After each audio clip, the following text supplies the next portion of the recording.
All right, in the last section, we looked at reflections in plane mirrors, which are flat. Now we're going to look at reflections in curved mirrors. All right, and you see curved mirrors every now and then.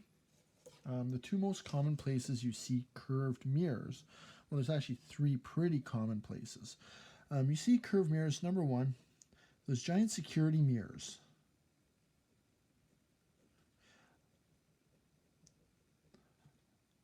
Up in the corners of like a convenience store. You'll see a big curved mirror, so when you look at it, you can see the whole store. And I'm gesturing with my hands at the corner of my room, but you can't see that on video, of course. So security mirrors. So you can see the whole room.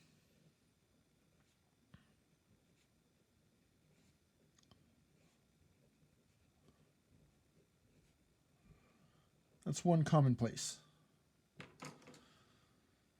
Second place, rear view mirrors.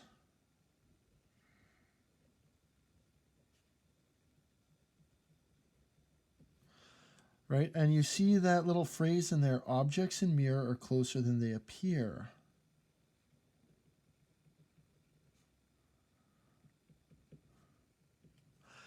That means that that rear view mirror is a convex mirror, and it's showing you a wide field of view. So that everything looks a little smaller and farther away, but you have a bigger field of view. Now, school buses have convex mirrors as well, to give you a wide field of view, and they're usually stuck out in the front of the school bus. Usually large pickup trucks have like the regular rear view mirror and then a little curved one beside it to give you a wider field of view. So rear view mirrors is another place. I don't know if you've ever seen makeup mirrors.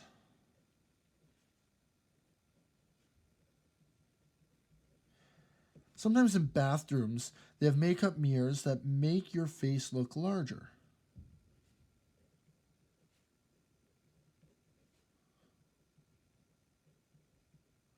So they magnify.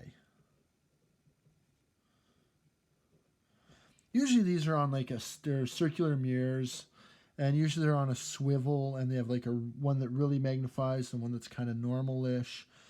And these ones are usually concave mirrors. They're mirrors that go in, and they do that. Curved mirrors are used in a lot of other places.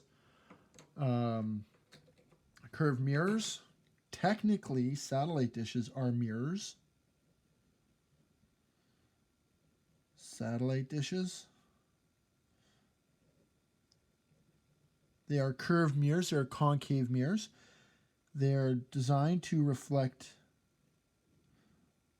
all the light waves back to the receiver.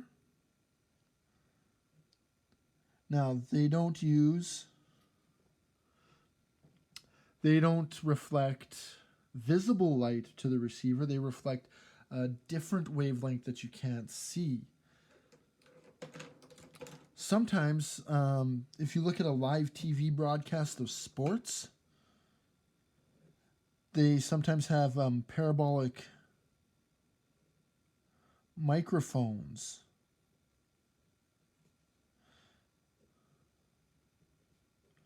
Parabolic microphones.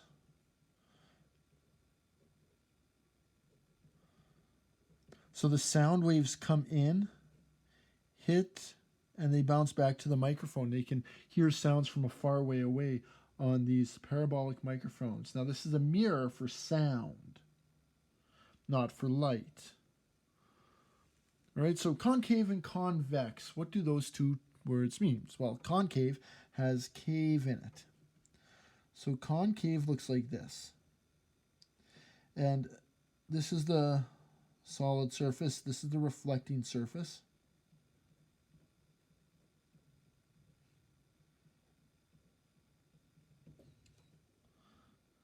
So it goes in like a cave.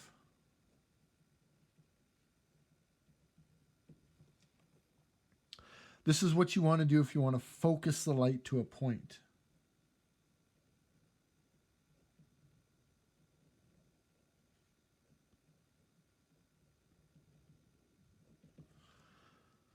Okay, so in some telescopes use concave mirrors in there.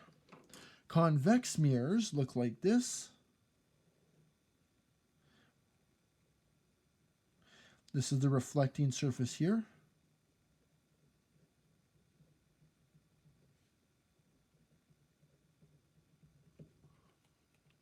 And these give you a wide field of view.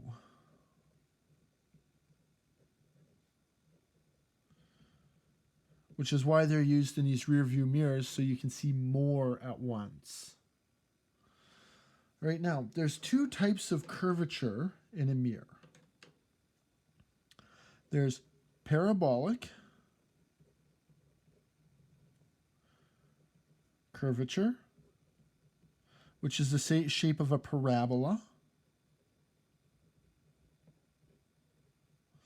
or something like y equals x squared. You'll learn about that in math. And this gets all of the light to focus down to exactly one point, the focus. So these are kind of perfect. The light will go perfectly to the focus.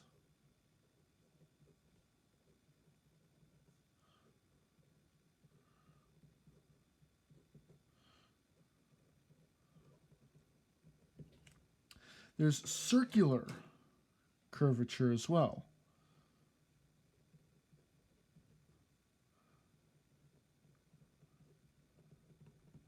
Circular curvature, this is where it's curved like a sphere.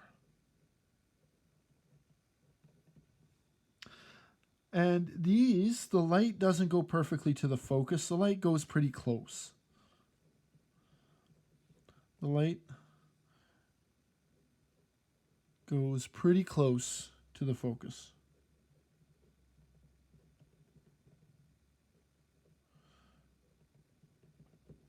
Now, the circular curvature is easier to produce than a parabolic curvature.